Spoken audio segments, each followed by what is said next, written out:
శ్రీ గోమాత్రే నమః. సాయిబాబాకు సంబంధించిన ఓ చిన్న పద్యం.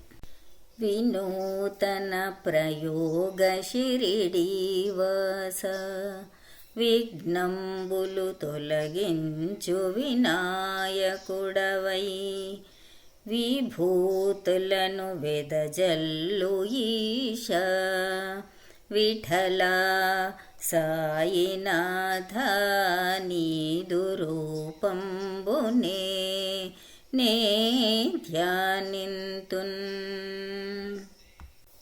ఓ సాయినాథ, భక్తుల విఘ్నాలు తొలగించి వినాయకుడవైనావు, విభూతులు వెదజల్లి శివుడవైనావు, వినూతన ప్రయోగాలు చేసి బ్రహ్మవైనావు, కరుణను చూపి భక్తులను పాలించే విష్ణువు అయినావు.